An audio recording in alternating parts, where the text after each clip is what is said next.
हाय नमस्ते शिवाय। नया दिन और नई वीडियो के साथ मैं गौरव पटेल स्वागत करता हूं आपके अपने YouTube channel GP blogs and music पर। तो आज का ये जो वीडियो रहने वाली है, ये वाली वीडियो एक इंटरव्यू के तौर पर रहने वाली है। तो आज मैं आपको एक ऐसी हस्ती से मिलाने जा रहा हूं जिन्होंने स्टेट लेवल पर बहुत सारे अवार्ड जो हैं वो जीते हैं। तो वीरेंद्र जी, स्वागत है आपका मेरे YouTube channel GP blogs and music पर। धन्यवाद गौरव जी। तो सबसे पहले आप अपना परिचय देंगे। वीरेंद्र शर्मा, मूलतः क्रेर गांव से संबंध रखता हूं। अपना यहाँ कोऑपरेटिव सोसाइटी में सचिव के नाते पिछले 30 वर्षों से यहाँ पर कार्यरत हूं, कोऑपरेटिव सोसाइटी लाड़ी सलोनी में। जी, तो मैं आपसे ये पूछना चाहता हूँ कि जो आपको अवार्ड मिला है, क्या अवार्ड था वो? सर्वश्रेष्ठ सांस्कृतिक संरक्षण हिमाचल प्रदेश अवार्ड वर्ष 2023। तो ये किस लिए मिला था आपको? अपनी संस्कृति के संरक्षण के लिए जो मैंने काम किया जी, पिछले कई वर्षों से मैं इसमें काम कर रहा हूँ, जिसमें मुख्यतः हमारी जो भजन संस्कृति है, भजन कला है जी, तो इस कला को मैं पिछले 22 वर्षों से जन जन तक पहुंचा रहा हूं जी। और पूर्व में हमारे परिवार से मेरे दादाजी स्वर्गीय श्री बख्शी राम जी, वो भी भजन करते थे।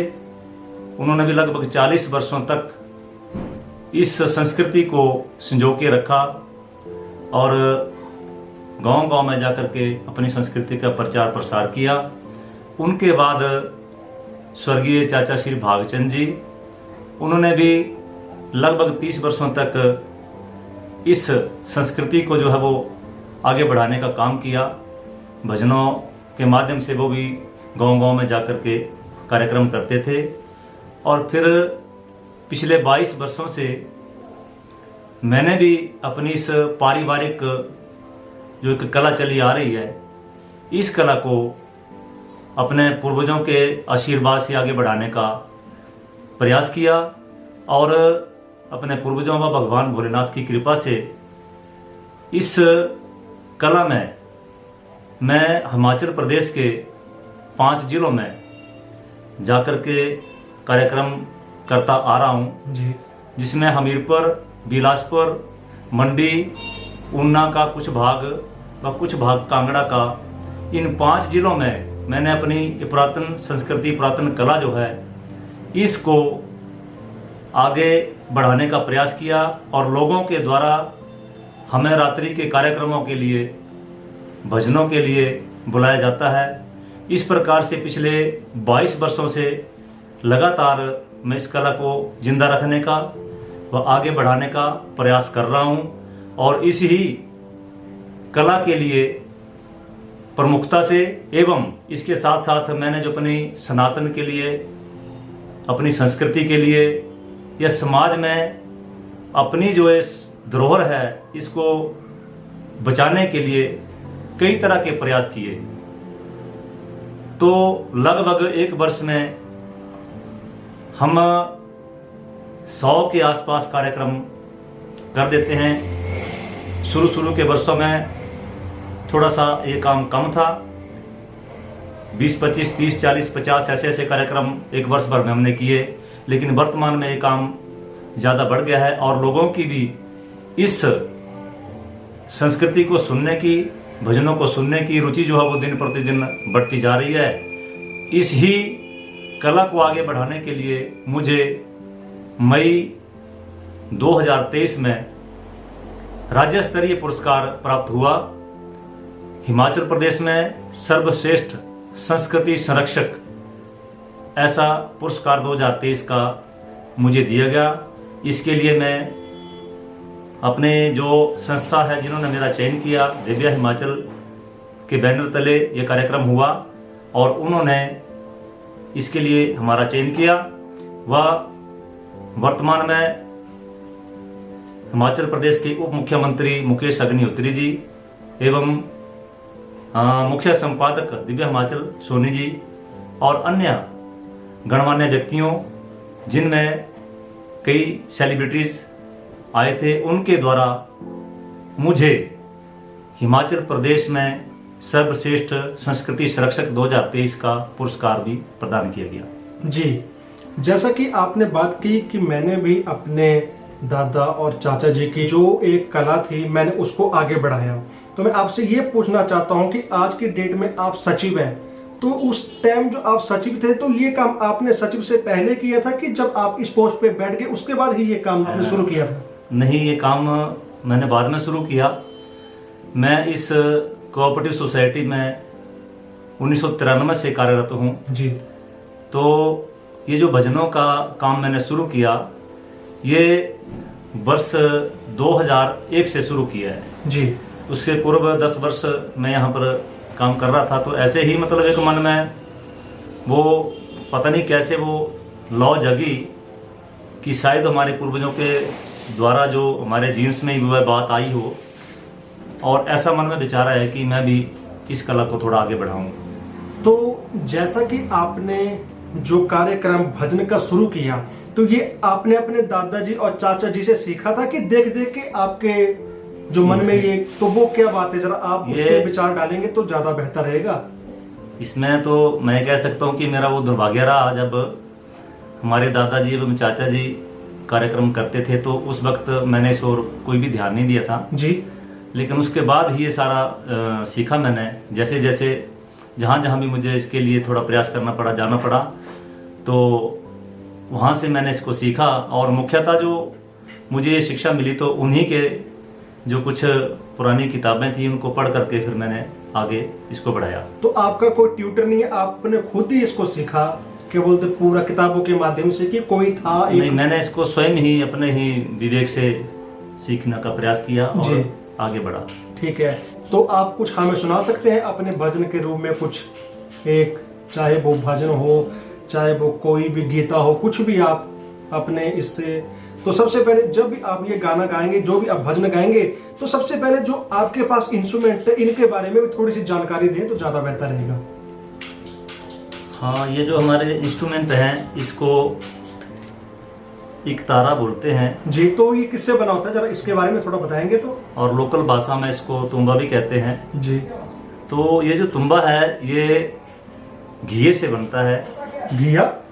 हाँ, जैसे घिया होता है, उस घिये को जैसे गोल सा कोई घिया कहीं मिल जाए तो उसको फिर वहीं सुखा करके बड़ी मेहनत करनी पड़ती है, फिर उसके बाद उसको सुखा करके तब उसको बाद में इसको जो सारा एक रूप दिया जाता है। और इसमें और भी कई चीज़ें लगती हैं, जैसे एक चमड़ा भी इसमें प्रयोग किया जाता है। बाकी ये जो हमारा तुम्बे को जो एक लंबी सी एक पाइप लगी है इसको भी हम जोड़ते हैं और इस प्रकार से तुम्बा बनता है जी। और इसके साथ जो हम दूसरा हमारा इंस्ट्रूमेंट है इसको खड़ताल कहते हैं। ये तुम्बा और खड़ताल जो है वो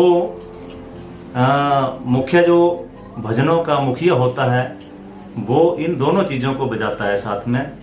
और इसके अलावा एक हमारे जो सहायक होते हैं वो दूसरा यंत्र जो हमारा है वाद्य यंत्र, ये जो है इसको डफली या खंजरी भी कहते हैं। वो जो दूसरा हमारा साथी होता है वो इसको बजाता है।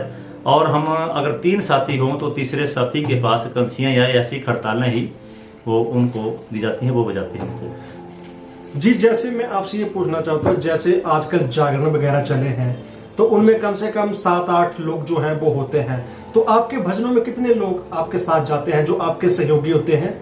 इसमें हमारे साथ कई तो ऐसा है कि 2 भी होते हैं और कई जगह हम 3 भी हो जाते हैं, तो अधिक से अधिक हम 3 ही लोग होते हैं। तो कहने का तात्पर्य कि जब आप भजन करने जाते हैं तो यही वाद्य यंत्र आपके साथ काम में आते हैं? जी, हमारे साथ यही वाद्य यंत्र होते हैं जिनको हम अपने बैग में ही डाल करके ले जाते हैं। जी।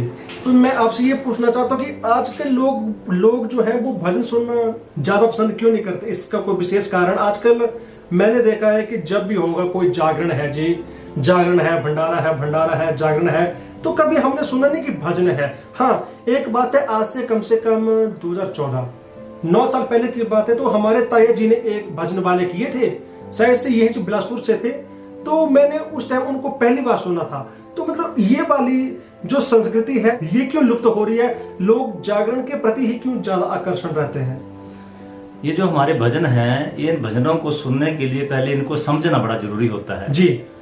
और सबसे बड़ी बात यह है कि जब हम भजनों को सुनने का मन बना करके घर से जाते हैं कि मैंने भजन सुनने हैं जी, और वो व्यक्ति, जैसे मान लो कोई नया व्यक्ति भजनों में आता है तो वो उसको एकदम वो बात समझ में नहीं आती है जी, क्योंकि हमारे पास कोई बड़ी साउंड सिस्टम नहीं होता है और ये जो हमारे शब्द हैं, ये शब्द जो हैं वो ऐसे शब्द हैं कि इनको सुनने मात्र से ही इंसान का कल्याण हो जाता है, लेकिन वो सुनना ध्यान से पड़ता है।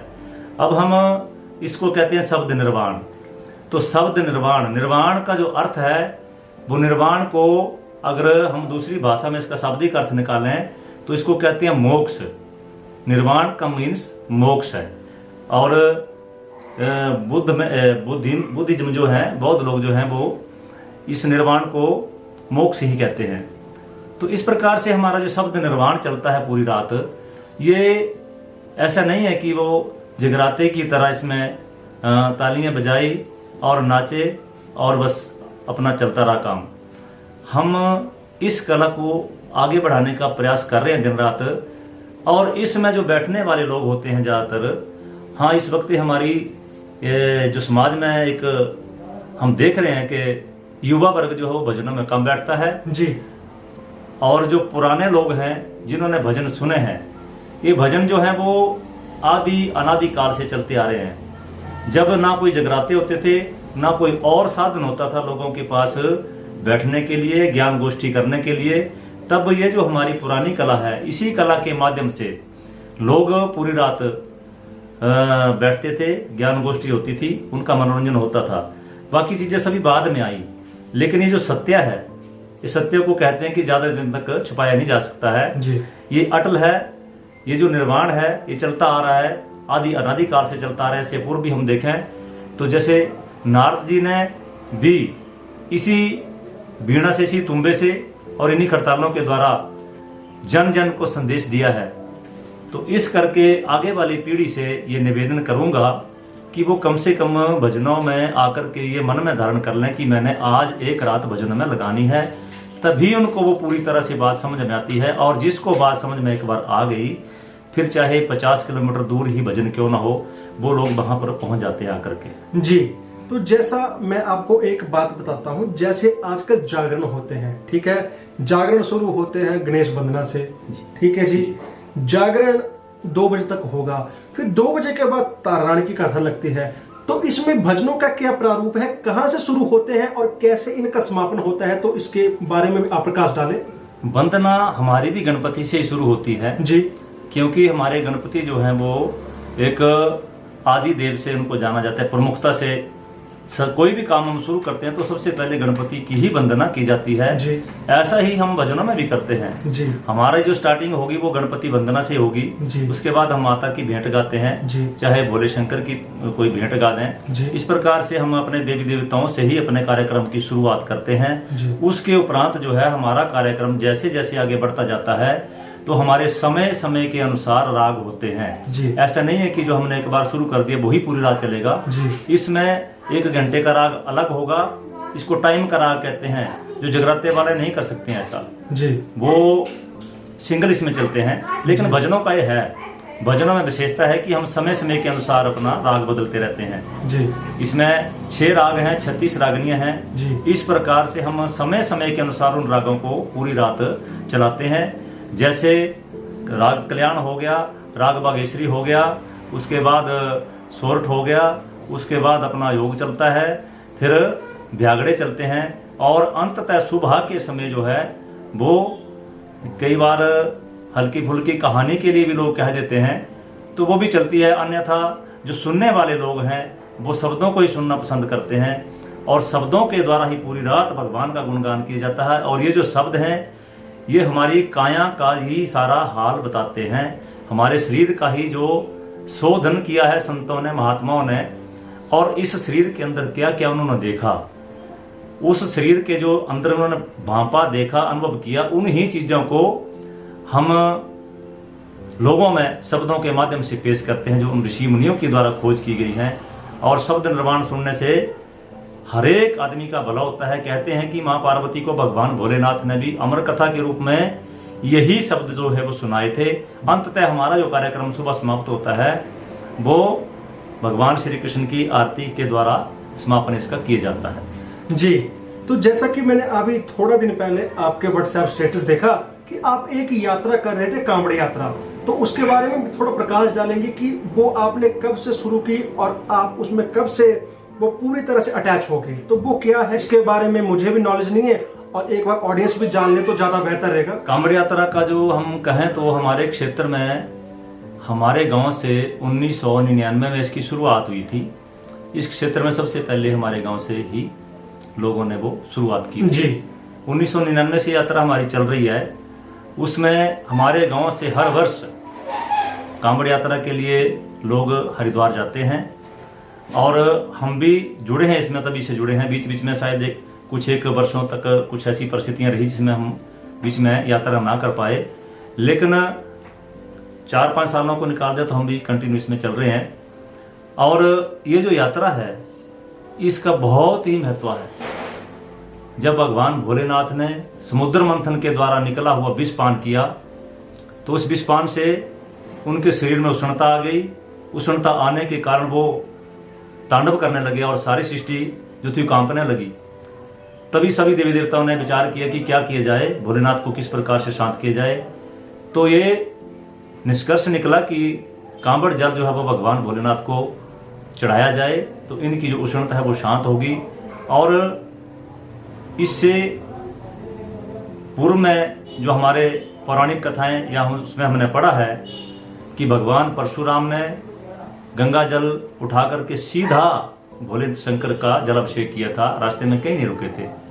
और भगवान दत्तात्रेय जी ने भी सीधा जल उठा करके गौमुख से जल उठा करके भगवान भोलेनाथ जी का जल अभिषेक किया था, वो भी रास्ते में कहीं नहीं रुके थे।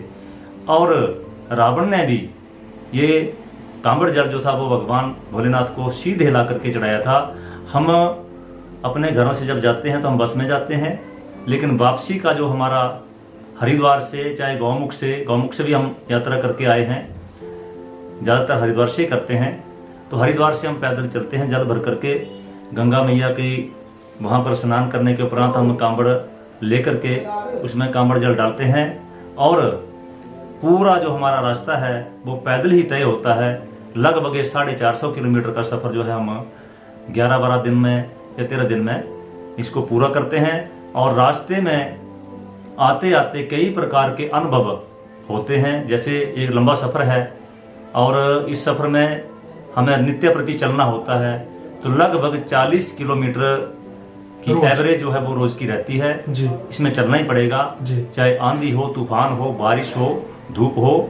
ये सब चीज़ें जो है वो भगवान भोलेनाथ की कृपा से इनको हम दरकिनार करते हुए अपने सफ़र को आगे बढ़ाते जाते हैं और अपनी मंजिल तक पहुंचते हैं। तो इस बार 24वीं यात्रा जो है वो हमारे करेर गांव से यहाँ पर पहुंची है। जी जी। तो जो आप कह रहे हैं कि शिव कांवड़ सेवा संघ के अध्यक्ष जी, तो ये कब बने और इसके लिए आपका नाम नॉमिनेटेड हुआ कि क्या हुआ, इसके बारे में? नहीं, हमारे जो सभी शिव भोले के भक्त हैं उन सब की सहमति से ऐसा किया गया, क्योंकि कोई भी काम करना है तो उसके लिए कोई ना कोई तो मैनेजमेंट करने वाला प्रमुखता से होता ही है। तो सब ने इस सर्वसम्मति से ही ये कहा कि इस काम को आप ही प्रमुखता से देखें जी, क्योंकि जो भी इसमें चलने वाला या आगे मैनेजमेंट करने वाला या कोई भी जैसे कार्य होता हो तो उसको संभालने के लिए कोई ना कोई तो मुख्य रूप से आगे आता ही है जी। तो सबकी अपनी जो शिव भक्त है सबकी सहमति से ऐसा हुआ है जी। तो जैसा वीरेंद्र जी आपने और भी यहाँ पर अपने विषय लिखे थे, तो एक बार आप इनको शॉर्ट नोटिस में अगर आप खुद ही बता दें तो वैसे तो ये बहुत लंबे हैं, ये तो फिर 2 घंटे का इंटरव्यू बन जाएगा। गौरव जी, ऐसा है कि जीवन जो है वो क्षण भंगुर है जी, इसका कोई पता नहीं कि कब भी मिट जाए। तो हमें जीवन में आकर के वो काम जरूर करना चाहिए जिसके लिए ये जीवन मिला है जी। तो मैं भी इस वक्त लगभग 1 दर्जन संस्थाओं में काम कर रहा हूँ जी। उनमें से प्रमुखता से समाज सेवी संस्थाएं हैं। सनातन सेवा समिति का मैं अध्यक्ष हूँ, उसके माध्यम से हम रक्तदान के कैंप या और भी जो समाज में करने वाले, चाहे गरीब कन्याओं के लिए कोई हेल्प हो, पढ़ाई के लिए, इस प्रकार से हम कार्य करते हैं। इसके अलावा दरिद्र नारायण कल्याण समिति में काम करता हूँ, गौ सेवा समिति में काम करता हूँ रोगी कल्याण समिति का सदस्य हूँ एवं इसके अलावा आर्ट ऑफ लिविंग के साथ मेरा जुड़ाव है, उसमें मैं काम करता हूँ। और अन्य अन्य मतलब जैसे भजनों का काम होता है, इसके द्वारा जो भी कुछ आर्थिकी हम कलेक्ट करते हैं वो भी इन ही सामाजिक संस्थाओं में लोगों के लिए, उनके हेल्प के लिए जाती रहती है। तो प्रमुखता से हमारा जो काम है वो वास्तव में जन सेवा करने का है जी। और जन सेवा ही नर सेवा ही नारायण सेवा है। इसके साथ मैं कहता हूँ कि सबको जुड़ना चाहिए। अपना जो हमारी कमाई है उसका कुछ ना कुछ हिस्सा जो है वो हमने इसमें लगाना होता है और सबको ये लगाना चाहिए। तो ये सब विषय जो है, जैसे कोई भी हमारी एक्स्ट्रा इनकम होती है उसको हम इन संस्थाओं के द्वारा ही लोगों के उत्थान के लिए लगाते हैं। जी।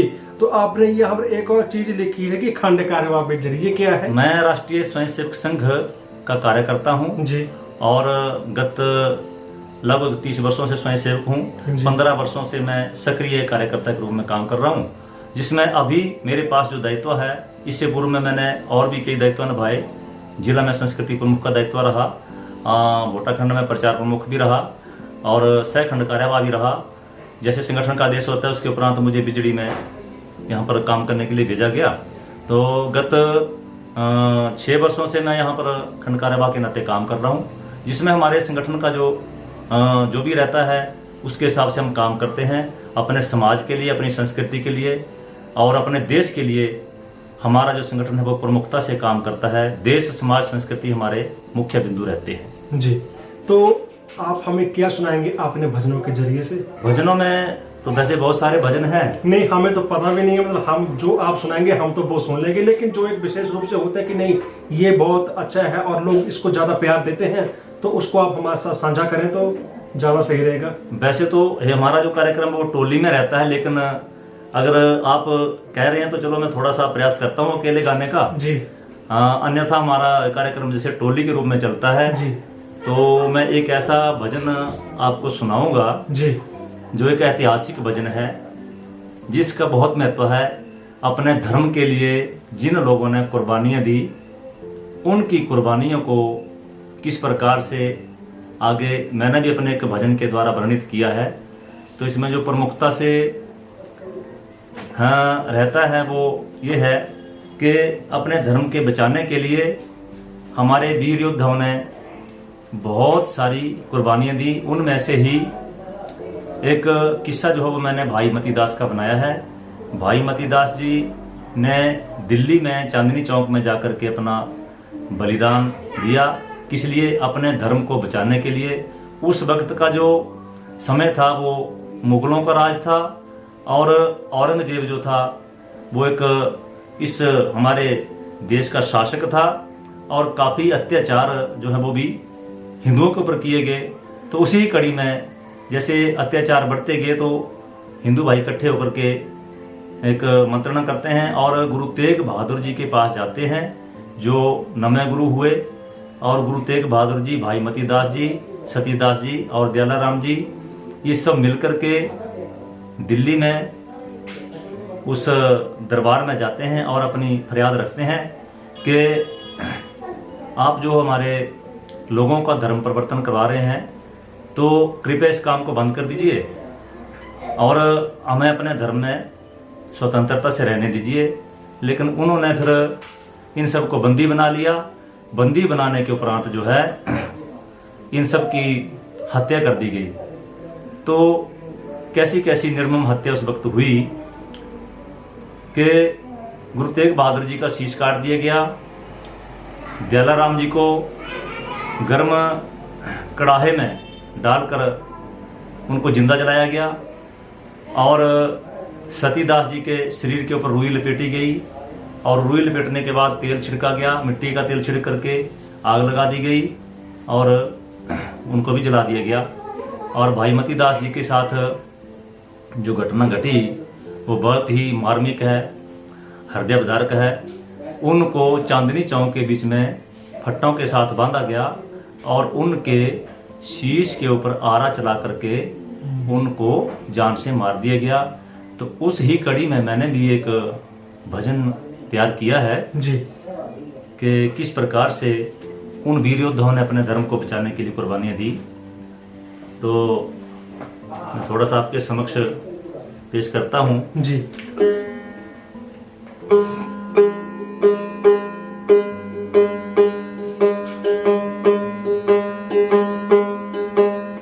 जन्मी जने ते भक्त जने ओ भैया,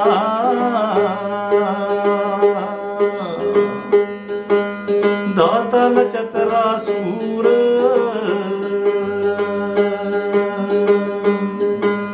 या तो जननी बांझ बली ओ भैया, काहे बगाड़े नूर।